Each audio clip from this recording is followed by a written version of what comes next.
Hello friends. आज मेरे पास एक ये बोर्ड आया है। ये चाइना सेट वन में अधिकतर लगा हुआ आता है। इसका बोर्ड नंबर ये है। अब ये बोर्ड आया है मेरे पास पावर सप्लाई के रिलेटेड प्रॉब्लम से। पावर सप्लाई इसकी बनानी है तो आज अपन इसकी पावर सप्लाई बनाएंगे। पावर सप्लाई बनाने के लिए आप सबसे पहले तुमको क्या चेक करना है कि इसका फ्यूज़ ओके है कि नहीं। तो मल्टीमीटर को रखो कंटिन्यूटी पे। मल्टीमीटर को पास ले आता हूँ और यहाँ पर देखो ये छोटा सा ये फ्यूज लगा हुआ है। बैक साइड के देखते हैं और ये फ्यूज पे अपन इसकी कंटिन्यूटी लेते हैं। इसका फ्यूज ओके है। फर्स्ट सबसे पहले आपको पावर सप्लाई सही करना है तो आपको सबसे पहले फ्यूज चेक करना है।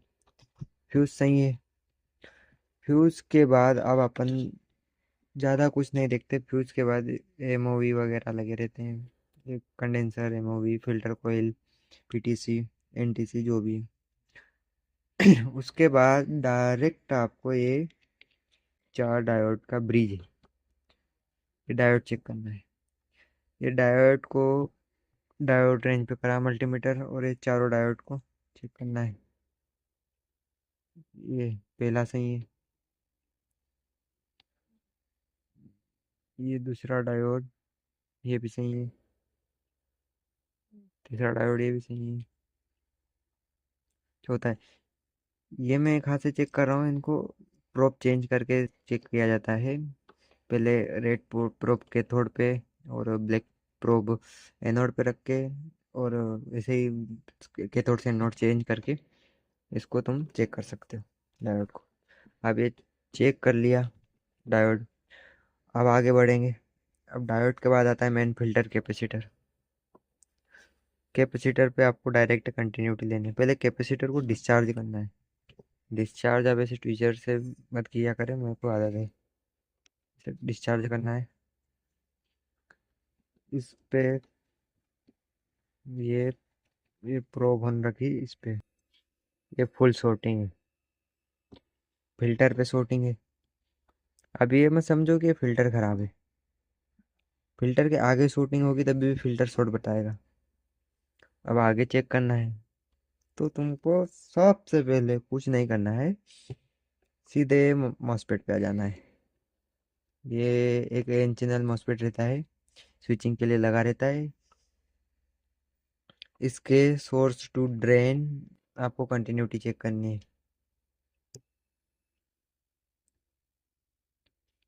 ये कंटिन्यूटी आ रही है इसकी।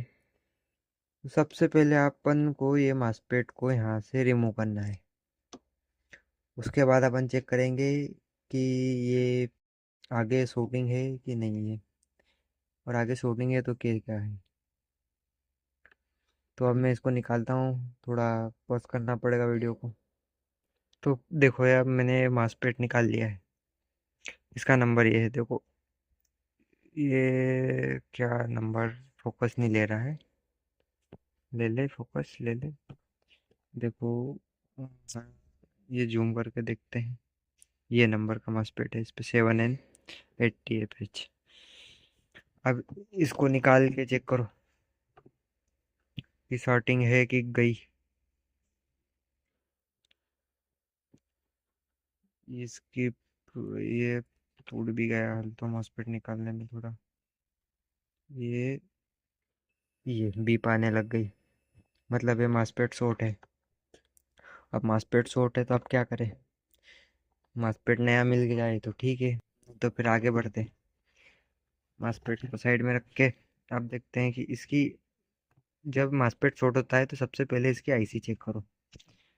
तो मेरे केस में देखो, ये इसकी PWM आईसी, लाइट थोड़ा देखो।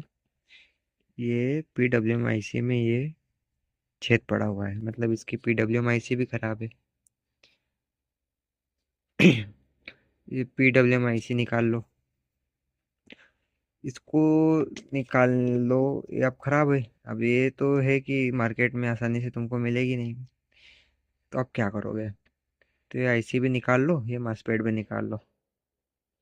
उसके बाद यहाँ पर वापस वही चेक करो कि कंटिन्यूटी आ रही है। तो नहीं आ रही है, अब रेंज आ रही है। तो अब अपन क्या करें, अब अपने पास इसका सामान तो नहीं मिलेगा। अब अपन डालेंगे इसमें ये मॉड्यूल। इसमें इसको बोलते 5 चॉइस मॉड्यूल। 4 तार का आता है, 5 चॉइस के नाम से फेमस है।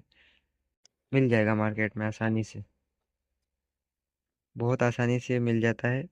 और ये सक्सेस है इसमें, क्योंकि ये टीवी 32 इंच है। आप ये मॉड्यूल डालोगे तो ये परफेक्टली चलेगा। अब परफेक्टली चलने के लिए इसको डालना सीखना पड़ेगा। तो अब मैं इसको डालना सिखाता हूँ आपको। ये अपन अब मॉड्यूल डालना सीखेंगे ना। अब मॉड्यूल डालने के लिए पहले तो ये देखो, ये यहाँ पर मैंने एक मॉडिफिकेशन किया है। इसका जो ऑक्टो कपलर है, इसकी 2 पिनें इधर से निकाल दी, इधर से पिन नंबर 1 पर 2 ऊपर कर दी, और उस पे 2 वायर सोल्डर कर दे, उसी के जो यहाँ पर लगे होते हैं। यहाँ पर ये 2 छेद दिख रहे हैं छोटे छोटे, यहाँ पर लगे रहते हैं। तो अभी ये इस पे सोल्डर कर दी।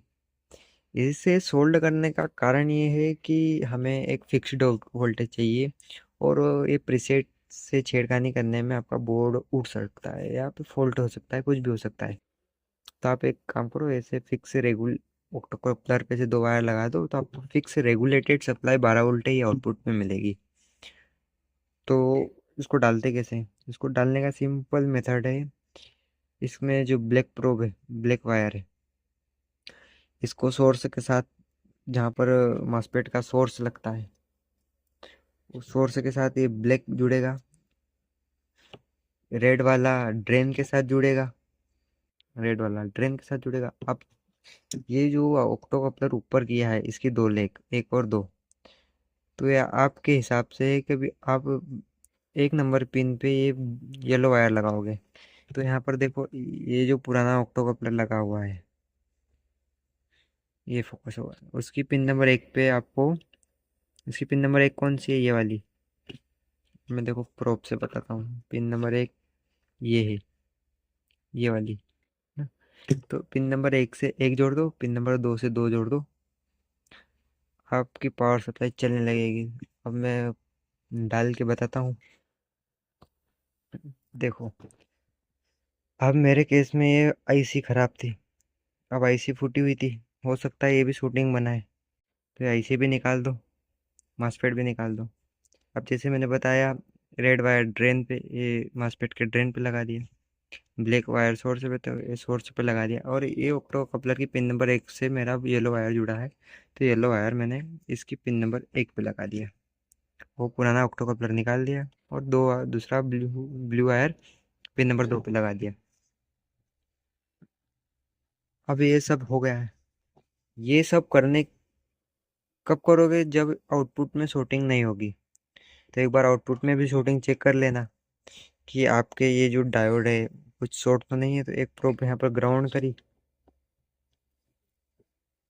एक प्रोब को ग्राउंड कर देना, और ये दूसरी दूसरी प्रोब से डायोड पे टच करना। फिर रीडिंग आएगी, बीप नहीं आनी चाहिए दोनों डायोड। मतलब आपका आउटपुट सेक्शन में कोई फॉल्ट नहीं है। अब आप पावर दे के देखो। पावर दोगे तो पावर देने के लिए ये मैंने लगाया, पावर का केबल इन करा, ये दिया पावर। कुछ सीरीज बल्ब वगैरह कुछ नहीं जला। क्यों नहीं जला? क्योंकि मेरी पावर सप्लाई चालू हो गई है। ये ये देखो, ये हो गई चालू। ये अब ये डायोड्स पे 12 वोल्ट आएंगे। ये डायोड्स पे ये 12 वोल्ट फिक्स्ड, क्योंकि अपन ने ऑक्टोकपलर को यहाँ से सप्लाई दे दी, तो सेट करने की दी झंझट खत्म। और एक ये डायोड्स पे कितने वोल्ट आएंगे? 45 वोल्ट। वो हर सप्लाई के हिसाब से ये डायोड्स पे वोल्टेज चेंज होंगे, पर ये जो 12 वोल्ट के डायोड है ये फिक्स्ड रहेंगे, इसमें कोई भी चेंज नहीं आएगा। तो ऐसे ही आप आसानी से एक 5 चॉइस मॉड्यूल एक टीवी की पावर सप्लाई में डाल सकते हो। और यही मेथड है, आप किसी भी पावर सप्लाई में 5 चॉइस मॉड्यूल डाल सकते हो। ये आपको वीडियो का भी अच्छा लगा हो तो please like share and subscribe. Thank you.